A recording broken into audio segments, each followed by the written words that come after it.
लेकिन जब मुल्क के अंदर ये कानून मौजूद है कि 15 अगस्त 1947 की जो पोजीशन किसी भी धार्मिक स्थल की है उसको बदला नहीं जा सकता, कि जब कानून मौजूद है तो फिर अदालतों को ये इख्तियार कहां से मिल रहा है, कौन दे रहा है इन जजों को ये इख्तियार कि वो इस कानून के खिलाफ मुकदमे सुने और सुन करके जो है उनमें इसी कानून के खिलाफ फैसले भी सुनाएं। ये तो बिल्कुल संविधान के खिलाफ है, ये माइनॉरिटीज के खिलाफ है, ये इस्लाम के खिलाफ है, ये मुसलमानों के खिलाफ एक बिल्कुल वो मेंटेलिटी बनी हुई है। जब ये मुसलमानों से मस्जिदें छीनेंगे तो बहुत भी खड़े होंगे कि भाई हमारे मठ हमें दो।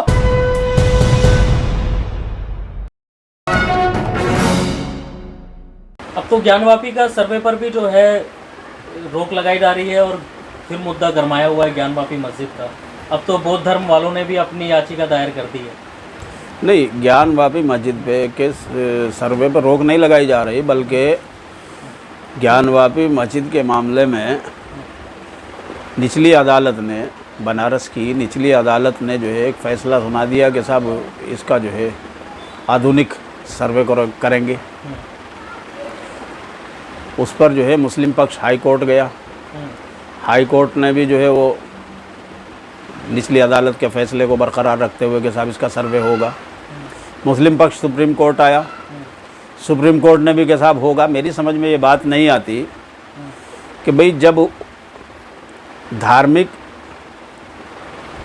स्थलों का 1991 का कानून देश में मौजूद है बना हुआ पार्लियामेंट से कि किसी भी धर्म के धार्मिक स्थल की जो भी पोजीशन 15 अगस्त 1947 को थी वो जूं की तूं बरकरार रहेगी, उस पर किसी को कोई किसी तरह का विवाद खड़ा करने का अधिकार नहीं होगा, नहीं है।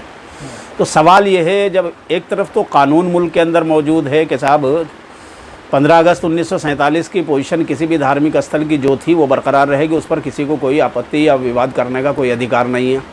दूसरी तरफ लोग जो है छोटी अदालतों में, निचली अदालतों में जाकर के जो है इस तरह के मुझे क्या कहूँ मैं, अदालत का मामला है, उस तरह की ज़बान इस्तेमाल नहीं करनी चाहिए, लेकिन क्या ऐसा नहीं लगता है कि ये सारा जो है मनसूबाबंद तरीके से आरएसएस की पाठशाला से जो पढ़ा करके जज बैठे हुए हैं आकर के, तो वो एक तरफा फैसले सुना रहे हैं, कानून के खिलाफ जो है मुकदमे सुन रहे हैं, कानून के खिलाफ फैसले कर रहे हैं। फिर चलो निचली अदालत ने कानून के खिलाफ फैसला कर दिया, हाई कोर्ट भी वही कर रहा, और हाई कोर्ट को भी चलिए छोड़ दीजिए, फिर सुप्रीम कोर्ट आई है। भाई सुप्रीम कोर्ट जो इस देश का कानून का और कह लीजिए कि मजलूमों का और बिल्कुल लाचार लोगों के हुकूक की बाजियाबी का और उनकी रक्षा और उनके हुकूक की रक्षा और सुरक्षा का बिल्कुल आखिरी पायदान है, इसके बाद तो कोई पायदान नहीं बचता। अगर वहाँ से भी जो है मुसलमानों के ख़िलाफ़ और मुसलमानों के धार्मिक स्थलों के ख़िलाफ़ इस तरह से एकतरफा फैसले सुनाए जाएंगे, जैसे बाबरी मस्जिद में आपने किया कि साहब मंदिर भी नहीं था वहाँ पे ये भी नहीं था, बाबरी मस्जिद तोड़ी गई वो भी कानूनन जुर्म था, उसमें मूर्तियाँ रखी गई वो भी कानूनन जुर्म था, लेकिन साहब मंदिर बनाने के लिए जगह दे दी जाए, तो क्या ये गैर कानूनी फैसला नहीं है? ये इंसाफ है? एक बात बिल्कुल उसी पैटर्न पे जो है आपने अब ज्ञानवापी मस्जिद को लगा दिया है। वो तो पहले ही बोल दिया था ना, मथुरा काशी बाकी है। हाँ तो मथुरा, भाई ये तो सारा हिंदुस्तान का मुसलमान बाकी है, तो कल को जो है फिर तुम इससे आगे का बाकी बताओगे? तो पहले तो सवाल ये है कि जब कानून मुल्क के अंदर मौजूद है, बाकी तो सारा हिंदुस्तान है, लेकिन जब मुल्क के अंदर ये कानून मौजूद है कि 15 अगस्त 1947 की जो पोजीशन किसी भी धार्मिक स्थल की है उसको बदला नहीं जा सकता, तो फिर अदालतों को ये अख्तियार किसने दिया है कि वो उनके सर्वे कराएंगे? सबूत तो ताकि है ना। अरे मैं कहता हूं कुछ भी सबूत मिले, जब कानून ये कह रहा है कि जिस भी धार्मिक स्थल की जो भी पोजीशन 15 अगस्त 1947 को थी उसको बदला नहीं जा सकता, तो सवाल यह है कि तुम कितने भी सबूत गढ़ लो, कितने भी सबूत बना लो, कितने भी सबूत लेके आओ, कि जब कानून मौजूद है तो फिर अदालतों को यह अख्तियार कहां से मिल रहा है, कौन दे रहा है इन जजों को यह अख्तियार कि वो इस कानून के खिलाफ मुकदमे सुने और सुन करके जो है उनमें इसी कानून के खिलाफ फैसले भी सुनाएं, तो और सुप्रीम कोर्ट भी इसी पैटर्न पे चला जाए? तो अजीब तमाशा है साहब, ये तो बिल्कुल संविधान के खिलाफ है, ये माइनॉरिटीज के खिलाफ है, ये इस्लाम के खिलाफ है, ये मुसलमानों के खिलाफ एक बिल्कुल वो मेंटेलिटी बनी हुई है।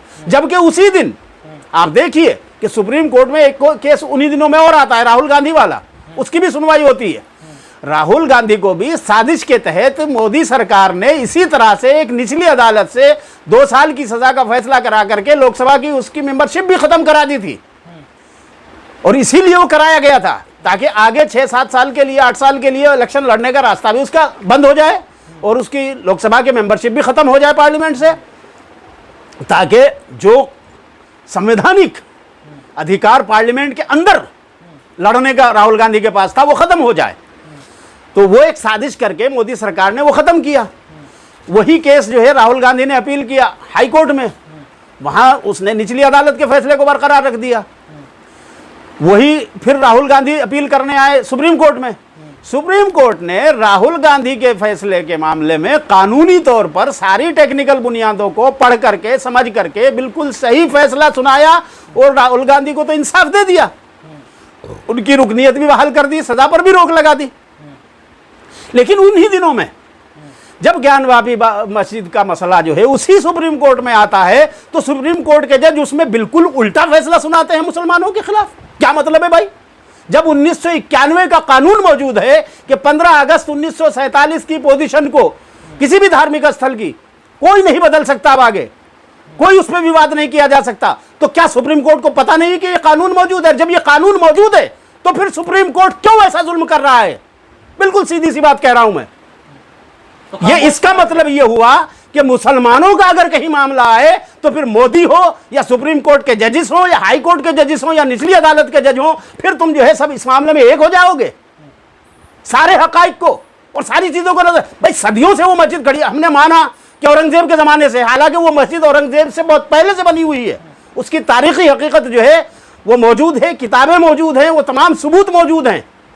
लेकिन अगर तुम्हारे झूठे दावे को भी हम थोड़ी देर के लिए ये मान लें कि वो मस्जिद जो है ज्ञानवापी मस्जिद बनारस की औरंगजेब के ज़माने से बनी हुई है, तो सवाल यह है कि औरंगजेब तो 1700 कुछ में था, तो क्या अब 4 सदियों के बाद या 3.5 सदियां गुजरने के बाद अब जो है उस वक्त के गड़े हुए मुर्दों को तुम जो है हमसे बदले लोगे, या अब मुसलमानों को मारोगे, या मुसलमानों की से मस्जिदें छीनोगे?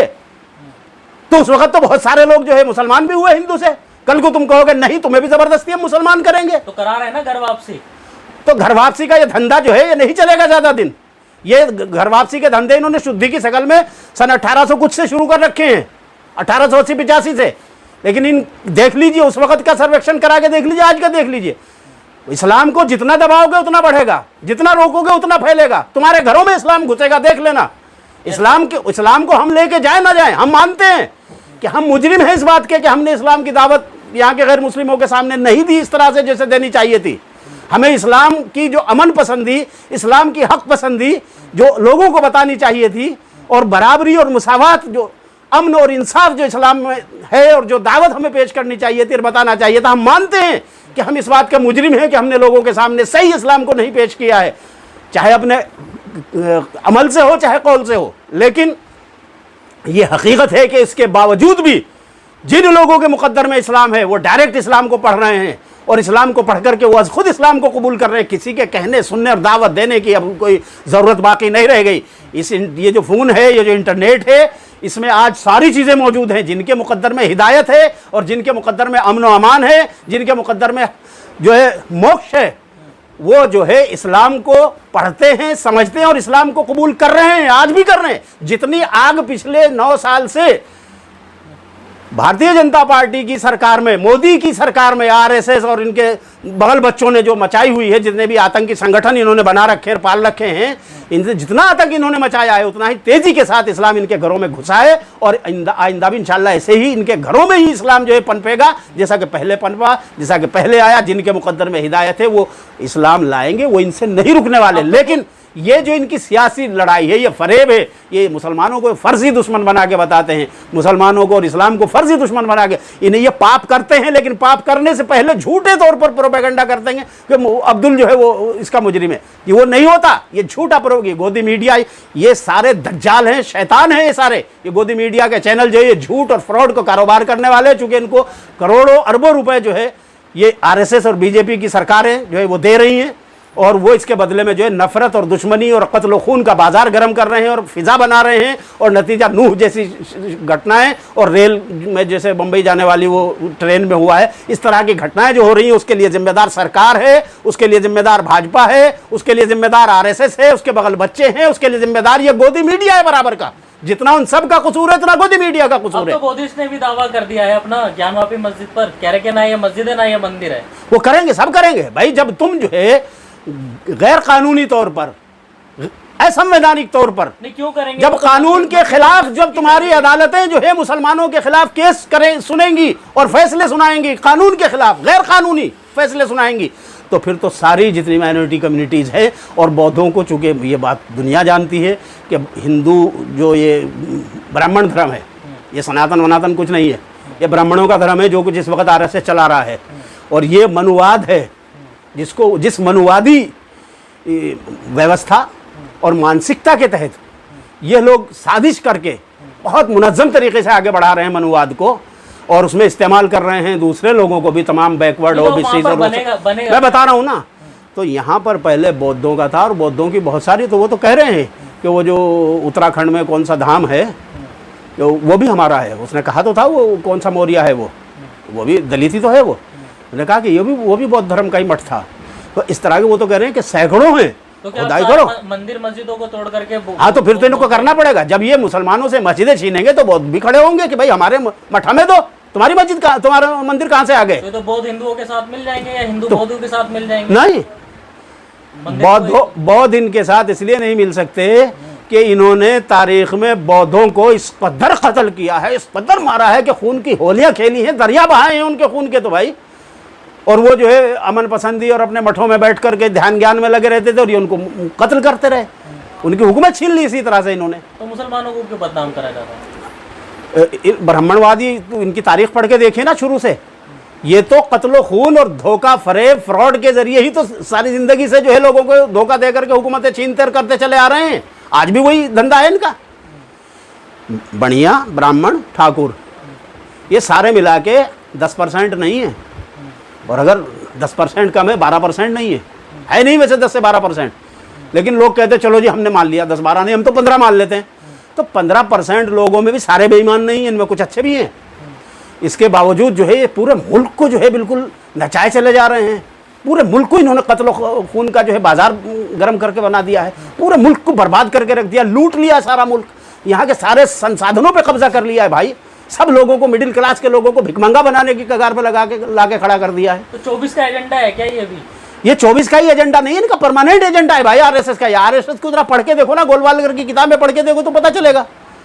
इनका तो परमानेंट एजेंडा है। इनका एजेंडा ये है कि ये 8-10% जो बनिए ब्राह्मण ठाकुर हैं, इनको जो है मनुवादी व्यवस्था के तहत इनको सर पे रखा जाए, बाकी सब इनके जूतों में कुचले जाते रहे, उनकी जो है रियाया बन के रहे, महकूम। जैसे अब से कई सौ साल पहले जो है, हजारों साल पहले के राजा के डंडे के नीचे लोग हुआ करते थे, कोई चू नहीं कर सकता था, कोई बोलता। ये उस तरह की व्यवस्था चाहते हैं, मनुवाद चाहते हैं। ये है असल खेल। तो बढ़ रहा है ना मनुवाद, लोग आ तो रहे हैं इनके साथ। लोग इनके साथ कहाँ आ रहे हैं? वो जितना बढ़ना था, धोखा खाना था लोगों को, लोग खा चुके हैं।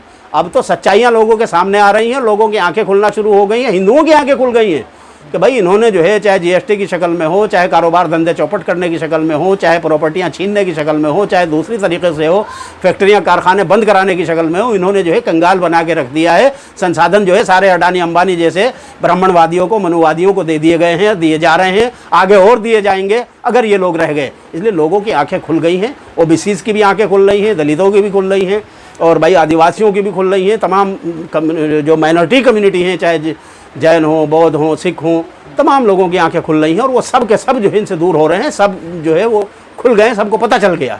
और चाहे जाट हो, चाहे गुजर हो, उनको भी सबको पता चल रहा है। जो दूसरी बिरादरियां हैं हिंदुओं के अंदर भी, उनको पता लग गया कि ये मनुवाद के तहत जो है सब लोगों को एक्सप्लॉइट करके, सब कुछ छीन करके जो है ये इन बनिए ब्राह्मणों का कब्जा चाहते हैं।